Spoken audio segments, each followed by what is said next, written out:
नमस्कार, मैं हूं मुकेश कुमार और आप देख रहे हैं राष्ट्र टीवी। और आज हम बात कर रहे हैं उस दस्तावेज की जिसे भारत का आर्थिक संविधान कहा जाता है। जनवरी 2026 की सर्द हवाओं के बीच गलियारों में सिर्फ एक ही चर्चा है कि 1 फरवरी को आने वाला बजट। लेकिन यह बजट सिर्फ आंकड़ों का खेल नहीं, बल्कि यह आपके और मेरे भविष्य की एक तस्वीर है। आइए इस कहानी को शुरू करते हैं उस वर्ग से जो देश की रीढ़ है।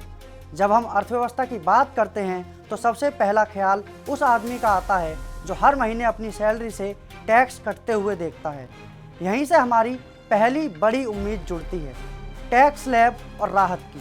2026 के इस बजट में मिडिल क्लास की नज़रें स्टैंडर्ड डिडक्शन की सीमा पर टिकी हैं। अगर ये सीमा बढ़ती है तो मिडिल क्लास के हाथों में डिस्पोजेबल इनकम बढ़ेगी, यानी कि आपकी जेब में खर्च करने के लिए पैसे ज़्यादा होंगे, जो सीधे तौर पर बाजार में रौनक और देश की जीडीपी को रफ्तार देंगे। लेकिन सवाल ये है कि अगर आपकी जेब में पैसा भी आ जाए तो क्या उसे खर्च करने के लिए देश तैयार है? यही वजह है कि सरकार अपनी अगली बड़ी चाल इंफ्रास्ट्रक्चर के मैदान में चलने वाली है। टैक्स में राहत के साथ साथ सरकार का पूरा जोर नेशनल हाईवे, रेलवे और आधुनिक पोर्ट्स पर है। 2026 में इंफ्रास्ट्रक्चर पर भारी निवेश का मतलब है कि सफ़र में कम समय और सामान ढोने की लॉजिस्टिक कॉस्ट में कटौती। जब सामान एक जगह से दूसरी जगह सस्ता पहुंचेगा तो लंबी अवधि में महंगाई अपने आप कम होने लगेगी।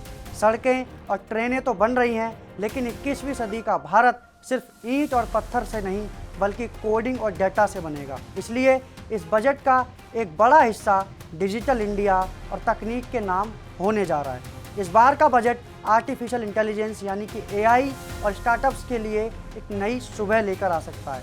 स्टार्टअप्स को मिलने वाले टैक्स हॉलीडे और एआई रिसर्च के लिए विशेष फंड न केवल भारत को ग्लोबल टेक हब बनाएंगे, बल्कि हमारे युवाओं के लिए लाखों नए तकनीकी रोजगार के दरवाजे भी खोलेंगे। लेकिन हमें ये नहीं भूलना चाहिए कि भारत की असली ताकत उसके खेतों और गाँवों में बसती है। तकनीक के इस दौर में सरकार गांवों को पीछे नहीं छोड़ना चाहती, इसलिए ग्रामीण अर्थव्यवस्था इस बजट का चौथा स्तंभ है। मनरेगा और किसान सम्मान निधि की राशि में संभावित बढ़ोतरी इस बजट का मास्टर स्ट्रोक हो सकती है।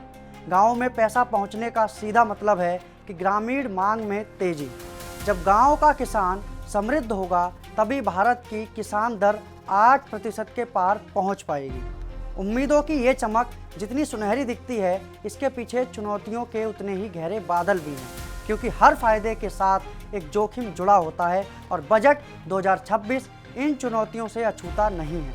सबसे बड़ी चुनौती है राजकोषीय घाटा, यानी कि फिस्कल डेफिसिट। अगर सरकार लुभावनी योजनाओं पर ज़रूरत से ज़्यादा खर्च करती है तो देश पर कर्ज बढ़ेगा, जो महंगाई को न्योता दे सकता है। साथ ही घाटा कम करने के लिए सरकार को खाद और खाने पर मिलने वाली सब्सिडी में कटौती जैसी कड़वी दवा भी पिलानी पड़ सकती है।